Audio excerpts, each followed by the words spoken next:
There's a Dora the Explorer live action film that came out in like 2019 or something. The plot is pretty inventive. It's by Nick Stoller, I think his name is, the guy who did like those Jason Segel Muppet movies, and he did a few other like kind of broad comedies. You can tell that whoever made it, like their children used to watch Dora the Explorer, because the plot is they kind of give you a live action Dora for about 5 minutes at the beginning, where she's age appropriate and there's Diego there and she lives with her family and stuff, and there's a CG Boots the monkey, and there's the CG backpack and the map, and then it flashes forward, or now she's a teenager. She's like a adventurous young lady. And she has to move in. Diego has already moved out of the jungle, and he is a regular high school kid. Take that off. Is this to fit in with the indigenous people? I just want you to have a good first day. Oh, and if I don't talk to you, don't take it personal, okay? We're all just trying to survive. High school's a horrible nightmare. And now she's a fish out of water in high school, and she's like hyper positive. She's like, we did it, everybody. We went to school today. Goodbye, everyone. Great job today. We did it. We finished school. There's some really good jokes in it where, if everybody just thinks she's insane. And there's one that's like somehow like the queen bee, the kind of the mean girl of the school, feels threatened by Dora, but Dora would never threaten a fly.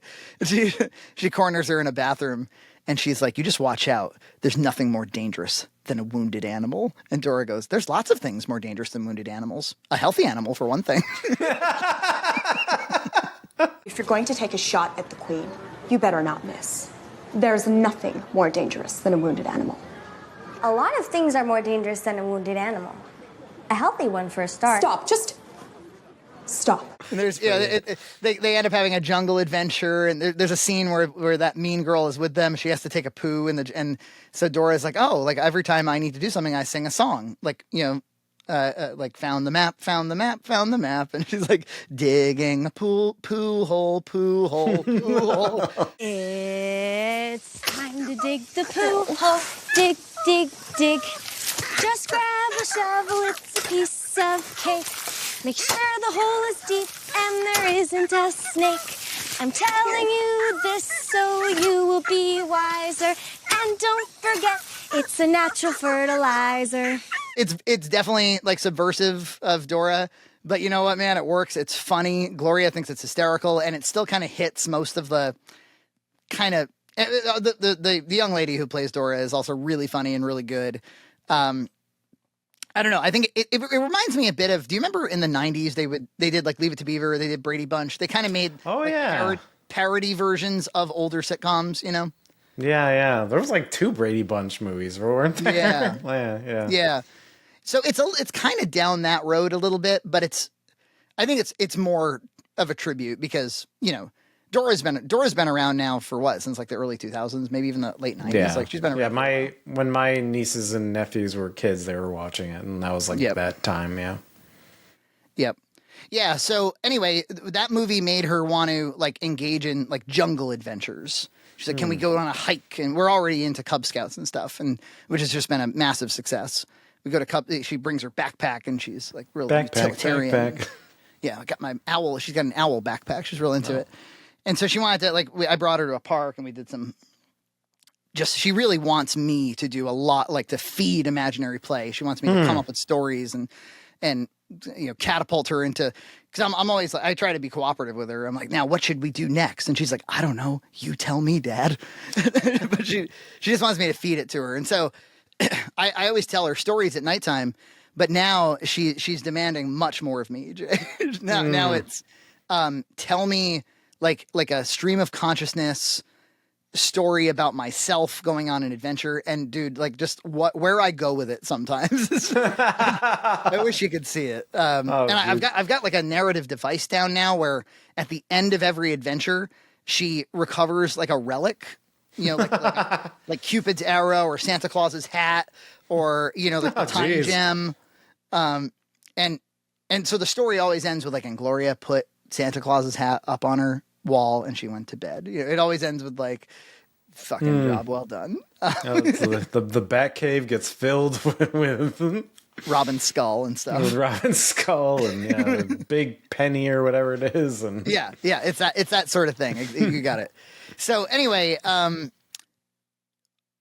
there's been a couple times now where I've been coming up kind of dry. I'm like, I gotta draw from something that I already know, something that maybe she doesn't know. Like there's an episode of Power Rangers, like first season, where they go to the island of illusion and they all start to like disappear, and they start to see illusions that play to their fears. It's a very funny episode because the show really had never established various fears for each of the characters. So they're just making them up as they go. They're like, Zach is fucking afraid of snakes. I'm like, I didn't know that. I don't know. They were just watching Indiana Jones and... Yeah, why'd it have to be snakes?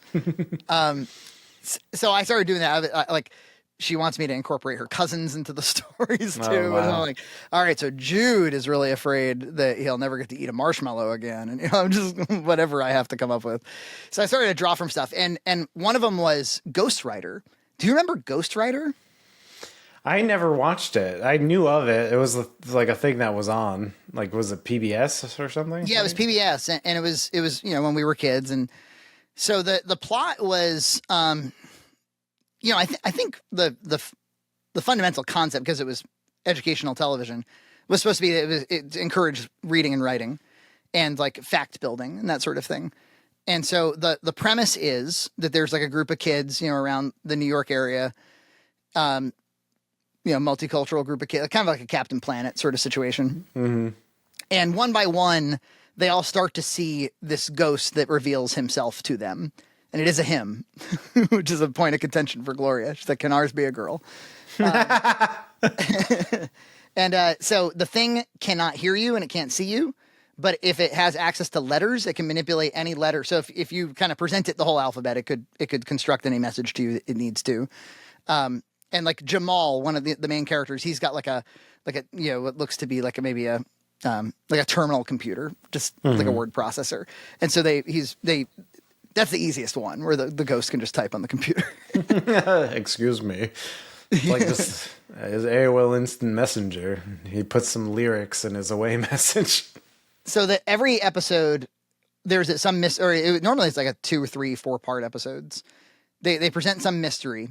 Like there's kids in monster masks going around stealing backpacks, or the video store downtown burned down. Why? There's one that's really out there, which is the one I incorporated into her bed story, which was it was a Ghostwriter is traveling back through time to visit with a little girl and a little boy in this very house, and they're in trouble. Their parents are going to disown the one of the two of them is adopted or a foster kid or something. They're going to disown them because they think that they stole a silver tea set, and the kids in the future have to help prove that couldn't have been the case. And Ghostbusters, the intermediary. Ghostwriter, yes. Yes, not the flaming Nicolas Cage. You said Ghostbusters, I think. Oh, did I say Ghostbusters? Well, look, there's lots to be confused with here. So in the pilot, we started watching the pilot once she learned that this is a real show that I just recited from. I didn't really remember the origin of Ghostwriter himself. And because most of the time he's just kind of like a friendly ghost that talks to them through letters and stuff. But in the pilot, they set him up, and he doesn't remember who the fuck he is. He doesn't know why he's here, and he doesn't know why he can only communicate this way. And it takes them a while where they're like answer me, and he can't hear them, and so he's typing on the computer like, please answer me, please answer me, please answer me, or he's coming up with cryptic messages like the children are in trouble, we have to save the children. Like there's a scene where Jamal sees it, and his grandma or his sister comes up, and he's like, do you see that right there? And she's like, what are you talking about? He says, it says, help, help, help, please answer me, the children are in trouble. Wow. And she's like, Jamal, did you have breakfast or whatever? Read what's on the screen. There's nothing on the screen. What do you mean there's nothing on the screen? It says, help, help, help, help. Where are the children? Are they all right? I'm like, dude, once I figured if somebody did that to me, they started saying like, do you see right in front of the two of us, there's like a haunted message about like the children are unsafe. Once I figured out they weren't fucking with me, I'd be like, what's going on? Are you okay? Like, you are not okay. I wouldn't be like, kid's got an active imagination. I would definitely like drill in. I don't know. At the same time, like, it was a different time, man. I remember like I interact with my children and like way more than my parents ever did. Yeah. Like when you think about it, it's just like like children were around, but like, and parents would interact with each other. And they would like they would give you instruction sometimes, but it was never like a dialogue. It's true. They weren't like all that interested in what you were saying, feeling, or seeing. Speaking of the parents, this will blow some people's minds if they haven't figured it out by now. Guess who's the dad of Jamal in this show? And I will strike thee with great vengeance and furious anger. It's fucking Samuel L. Jackson. Oh, wow, really? On a PBS show, yeah. Huh. Come on, Jamal, help me move this couch. It's awesome. It's great. Yeah, I guess it would have been just a couple of years before Pulp Fiction. And yeah, I mean, he just that's an actor who's just said yes to everything, you know. Yeah. Well, I remember like Lawrence Fishburne was on Pee-wee's Playhouse as Cowboy Curtis, and same sort of thing. Yeah. Yeah. Just have these like super famous people who are just doing bit roles. So gotta start somewhere. It definitely ignited her imagination in a way that I remember it igniting mine, where between every episode they were like, all right, let's like, instead of doing an episode recap, they would show you like a bound notepad that you were supposed to have, like a notepad of your own. And they were like, so let's go over the facts first. We know that the kids with the masks are stealing backpacks, and they'll kind of walk you through it. And it helps, like, it facilitated a conversation with Gloria about facts versus like inferences. And I was like, all right, like what they're teaching you how to do is just write down everything you know for sure and see if you can start making connections out of it. And she's like, oh, okay. And she just loved the idea of like, oh, I can keep a book. And she went to school with her own homemade Ghostwriter book, explained it to her little friend Bella. Little Bella goes home, starts going on about Ghostwriter. This all started with me. Oh, wow. And then her mom is like, I used to watch that show. And the girls got on the phone and start, and in the background, I'm hearing the mom yell like, I can't believe you're all watching Ghostwriter. This is awesome. So another quick note is there's a scene in the first 2 or 3 episodes where they're at an arcade, and one of the kids is playing like the 6-player X-Men arcade. Oh, well, I've got the Simpsons arcade behind me right now. Remember at that time, for some reason, anytime you saw licensed video games in popular media, it was quite exciting. Yeah, and they would always have like wrong sound effects, like the Atari, like Pac-Man sound effects applied to, I don't know, Star Tropics or some shit. Famously. And so you're just like, what the fuck is going on? Or the one I'll always remember is in that movie Beethoven with the dog. They're all just straight up playing Mario 3. Just Mario 3's on the screen, and that delights me. And then it cuts to them doing something with the controller that's just not Mario 3. Slamming on that thing. So for the one thing I kind of wanted to talk about with Ghostwriter though was, as I'm watching this, like, oh, it takes large language models and it communicates through like stanzas. And I was like, Ghostwriter is AI. Ghostwriter is generative AI. That's what they're talking to. Ah. You could easily make a ghostwriter with ChatGPT. Like this is ahead of its time in that regard. Yeah, I guess so. Just a very quick note about arcades I wanted to tell you about. There's a place at my mall called the VR Zone. I've driven by it a million times. I bet everybody in America, like at their mall or their abandoned retail, there's some VR zone or something. And Gloria was interested in going, so we went, and what I was expecting was like a couple of like VR type exhibits, like maybe the Rabbids roller coaster or some just these things you always see in the malls. And what I found instead was it was like $20 to get in, $10 for her. There were 3 or 4 VR things set up. One was it was goggles, but it was with a PS3 with Gran Turismo, and it was like a little teeny car you could drive in. But it was a PS3. Wow. What? Yeah. One was like a baby shark one where you put on the goggles and you just sit on a baby shark. One was there was like a Fruit Ninja one. So it's Fruit Ninja, but it's VR. There was another that was like a keep talking and nobody explodes. It's that game where like you have to. One person goes to the manual and tells you how to disarm the bomb, and then the person with the VR goggles has to disarm the bomb. It's like a cooperation thing. But apart from the VR shit, which felt very thrown together, like just whatever they had. I mean, this place wasn't themed. There was no characters. There's nothing on the walls. This place was just like carpet and shit. But they had like an original MK4. Oh. Yeah.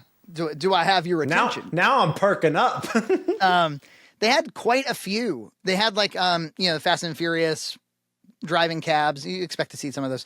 They had quite a few retro cabinets. I fail to remember some of them now. And then in the corner they had like 2 or 3 Pandora's Box like MAME cabs, just straight up like just play anything you want, free play, go nuts. That's awesome. And I was like, this is pretty sketchy. I was like, I don't know how you can charge $20 and be like, here's some pirated like arcade games. I don't know. It seems like they just bought space in the mall and were like, what can we do with this? Yeah. I mean, there were people in there for sure. And there was like a little birthday party because they did have like a party area. They had like a 1941 cabinet as well, like an original. Oh, yeah. Cool. And so there's maybe like 6 or 7 kids. And it was clear that one kid was on the outs with the other ones. Like he couldn't, they weren't being nice to him. They didn't want to play what he wanted to play. He was maybe 9 or 10. And so I was playing some MK4 and he comes up to me. He's like, you want to play me an MK4? I was like, all right. And I kicked his ass. He kicked my ass. And then he's like, want to do like Turtles in Time? I was like, all right. And I ended up playing with this kid for like probably like 20 minutes because he liked the games I liked and I liked the games he liked. Meanwhile, Gloria was just on the Baby Shark with him for like 20 minutes. Flailing her arms around or whatever. It's pretty fun. It made me think like maybe I should charge $20 to come down to the basement. Sounds like I thought you were going to say that maybe I should charge this kid to be his friend. Yeah, right. I'm like, I'll be happy to do it, but it's going to cost you. The $2 tier on Patreon is the going rate. You can slide into our Discord and we'll interact with you. We'll talk about Turtles in Time. Subscribe to Red Cow Entertainment on Patreon for full episodes every other week.